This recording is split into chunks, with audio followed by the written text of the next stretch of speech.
Sir, I see, ma'am, you're on this video. Don't you skip this video. If you stay with me, I'm going to share with you some African proverbs, 6 African proverbs that will reshape the way you think about money and reshape the way you spend, save, and covet money. And we're going to do that like right about now. First and foremost, number 1. This is a West African proverb, and on this channel, I'm going to read so you don't have to. Money is a good servant, but a bad master. What possibly could that mean? Here is the meaning. Use money as a tool to achieve freedom and goals. But if you choose over acquiring it or let it dictate your decisions, it will enslave and ruin you. We see the so-called elite, the people at the top, people that chase the money. Some of your favorite YouTubers are now enslaved by brands, enslaved by the system. Some of our favorite entertainers can never retire because they're in so much debt because they're enslaved by the system, the Hollywood system, the music business system, the sports system. So here's a good one to start off with. Money is a good servant, but a bad master.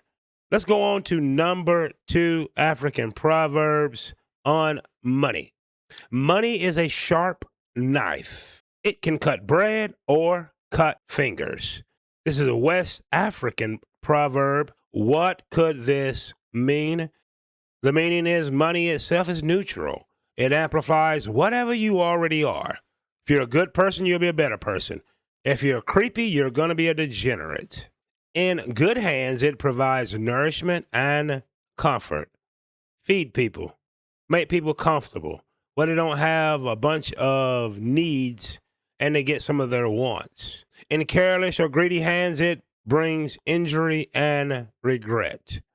We can only look to mobsters. We can look to the D-boys. It brings injury to those that's caught up in their battles and their wars. And it brings regret when they go do 20 to life. Moving on to proverb number 3 on our list, ladies and gentlemen. If you're enjoying this, like, share, subscribe, hit that notification bell. I would appreciate it. And subscribe to Project Expertise. Proverb number 3. A generous man is wealthy even with little. A stingy man is poor even with much. That is a Nigerian proverb. And let's see what the good Nigerian people meant by it. Here's the meaning. Wealth is not a number in a bank account. It's a state of the heart. Generosity creates abundance and goodwill, while misusing money creates spiritual and social poverty regardless of net worth.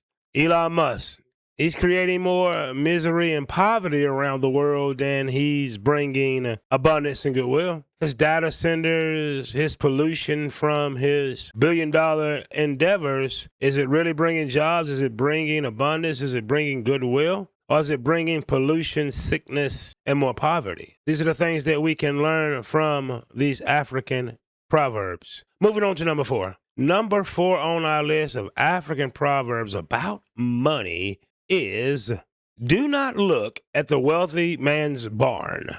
Look at his fields. It's an African proverb commonly used among farming communities.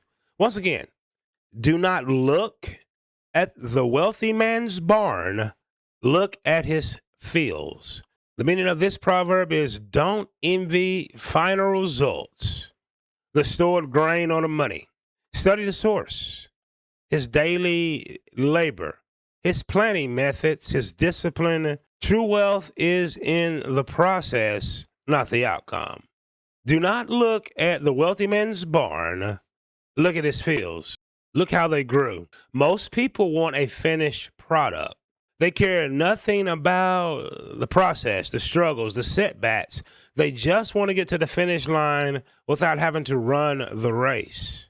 That's what we do when we look at other people and envy them. That's what you're doing when you are looking at some celebrity's net worth. Are you looking back to study the labor? Did you study the source? Did you study the daily habits, the planning methods, the discipline that it took to get there? And then true wealth is a process, not just the outcome. People wanted to be Kobe Bryant so bad, LeBron James, even the ones that that hate on him. But are you looking at the work ethic, the running of the sprints, in the gym shooting 10,000 shots, the twisted ankles, the sprains, coming back from injury? That's why they achieve the greatness. So what we can learn from this about money is not to look at millionaires and just see the final product, the finished product, the ooh, the ah. If you'd like to achieve that for yourself, you got to go back and look at the process. You got to look at the labor, the discipline that it takes. Here is the next one.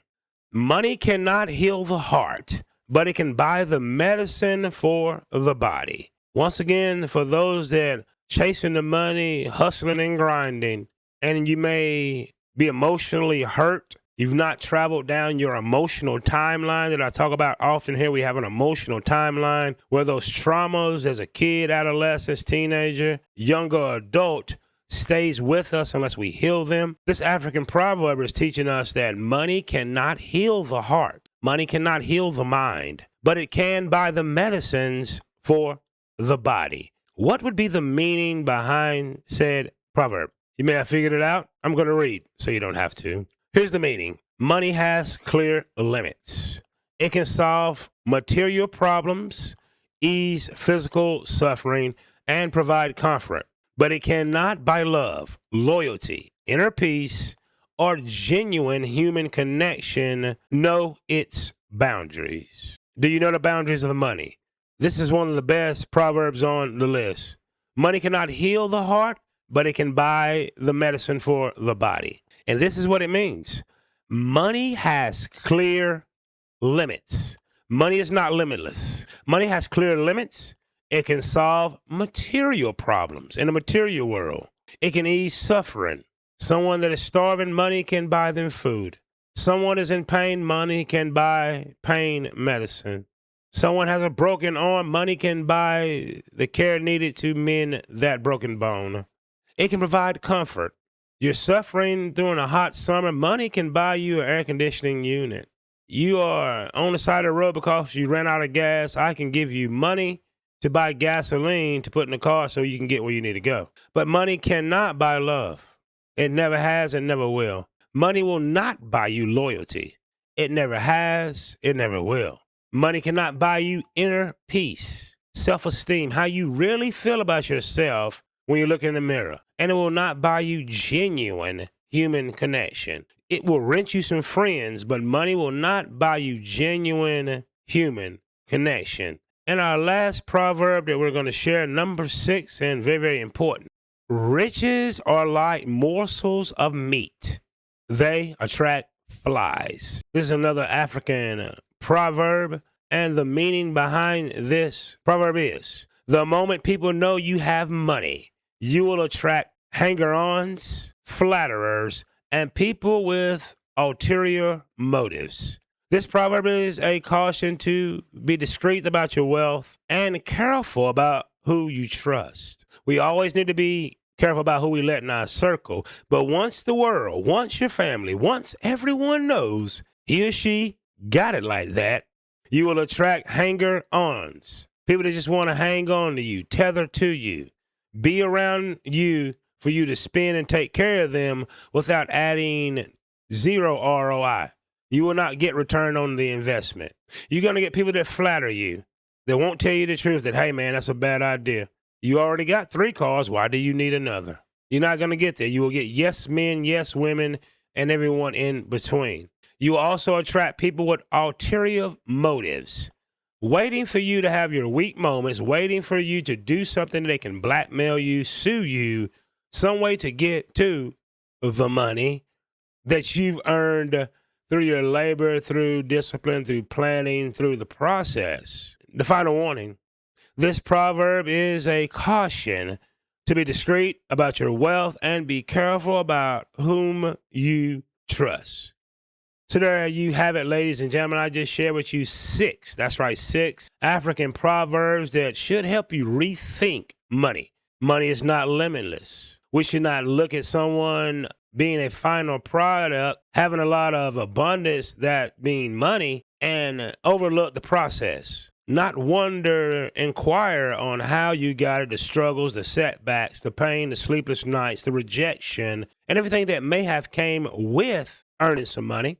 We know that money cannot heal a broken heart. Money is not limitless. We also learned that money is a better slave than master, meaning if money runs your life, money runs your thinking, money is your overall thought process and theme of life, it will sooner or later, probably sooner, corrupt you. Power corrupts, and absolute power corrupts absolutely. Something to think about. So that's what I learned from these African proverbs. Helps me reshape my thinking. So remember these two things before I end this. Number one, I just shared with you 6 African proverbs that hopefully helps you reshape money, lets you know that money is not limitless, that we should look at the process, the labor, and the discipline. We should use money as a tool, as servants to go out, do something good, and bring us back, multiplication. Money is currency. Money can corrupt, and if used wisely, good things happen with money. And if used nefariously, you can expect destruction, and you will have a harder life when it all comes down, when the house of cards fall, when the glass house bursts. And number two, you've just been on Project Expertise, where I'm the project. I just gave you the expertise that I learned from my personal experience from these African proverbs. Do me a huge favor, like, share, subscribe, hit the notification bell. On the notification bell just might hit you like the harsh reality that money is not limitless. Money can do a lot of things, and it also can do a lot of harm. And generosity makes you a much wealthier person than the wealthy people that are stingy and do harm with their money. Hope you enjoyed this. Until the next episode of Project Expertise, I want you to remember this, that you are more than enough.